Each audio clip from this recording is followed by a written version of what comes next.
નમસ્કાર, હું ભીમજીભાઈ દેવજીભાઈ ચૌહાણ, ગામ આનંદસર મંજલ, ઘાટકોવર.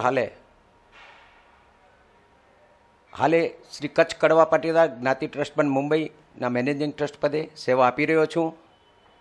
પરંતુ હવે આ 3 વર્ષનો કાર્યકાળ પૂર્ણ થતાં નવું ઇલેક્શન આવી પડ્યું છે, ત્યારે મેં પણ મારું ઉમેદવારી નોંધાવી છે. કારણ કે આજે જ્યારે સમાજમાં એકતા ખૂટતી હોય ને, એને જોડવા માટે અમે પાછા ફરી ઉમેદવારી નોંધાવી છે. અમે એક જ વિચારધારામાં માનીએ છીએ કે જ્યાં સંગઠન એક હશે અને એકતા હશે, એ જ સમાજનો વિકાસ કરી શકશે.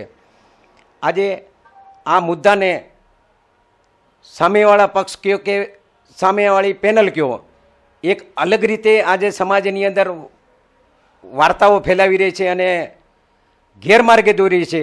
એ ઘણી દુઃખની વાત છે. આપણે પાછલા વર્ષોમાં જોયું, ઇલેક્શન થયું, એમાં પારિવારિક સંબંધો તૂટ્યા, શાળા બનાવી કયો કે ભાઈ ભાઈ કયો. એ ખરેખર આપણા સમાજ માટે અતિ દુઃખની વાત છે. વિશેષ હાલ 2 દિવસની અંદર એક નવા સમાચાર પણ આવ્યા છે કે એક શાળા બનાવીના સંબંધ નવેસરથી તૂટવા જઈ રહ્યા છે. તો આપણે સમાજને શું દિશા બતાવવા માંગીએ છીએ, આવતી પેઢીને શું દિશા બતાવવા માંગીએ છીએ? શું સમાજોને, પરિવારોને આપણે જોડી રાખવા માટે માંગીએ છીએ કે તોડવા માટે? તો આ ન થવું જોઈએ. સમાજની અંદર આવા વિચારો ખોટા ન ફેલાવવા જોઈએ.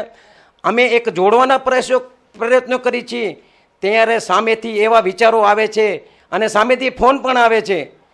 એના માટે કરીને આ જાગૃતિ ગ્રુપના જે પણ ભાઈઓ આ એક વિચારધારાને લઈને ચાલે છે અને પારિવારિક સંબંધો જે તૂટી રહ્યા છે, સમાજે ખરેખર વિચારવું જોઈએ.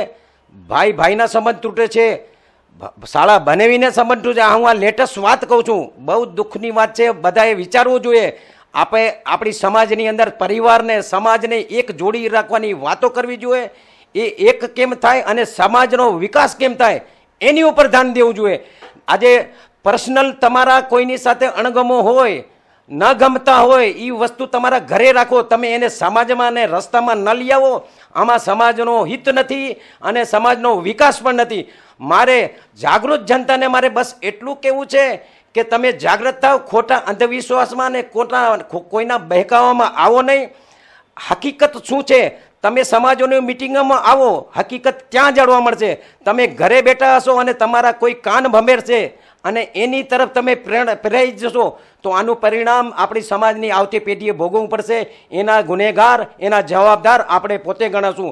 માત્ર હું સર્વે જ્ઞાતિજનોને હું હાથ જોડીને નમ્ર વિનંતી કરું છું, આપ એકતાના વિચારોમાં જોડાઓ, અમારી સાથે જોડાઓ. એક સમાજનું સંગઠન મજબૂત કેમ બને, એ વિચારધારા તરફ તમે આગળ વધો. આવો અમારી સાથે. આ અમારા એકતા પેનલના ગ્રુપ જે 6 ઉમેદવારો છીએ, એનું એક ચિહ્ન છે કળશ. એ અમૃત ભરેલું કળશ જે અમે સમાજને પાવવા માંગીએ છીએ.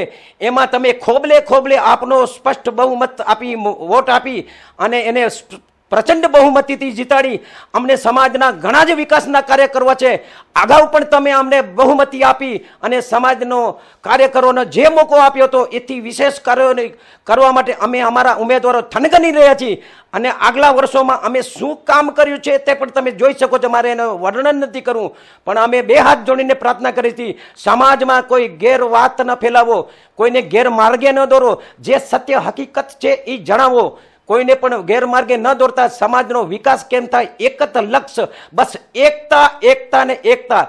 એ જ વિચારધારાઓ સાથે આપ સમાજમાં આવી અને સંગઠિત થઈ અમારા એકતાના વિચારો સાથે આવી અમારી સાથે જોડાઓ અને સમાજના વિકાસ તરફ ધ્યાન આપો. બસ અસ્તુ. એ જ બોલો ઉમિયા માત કી જય.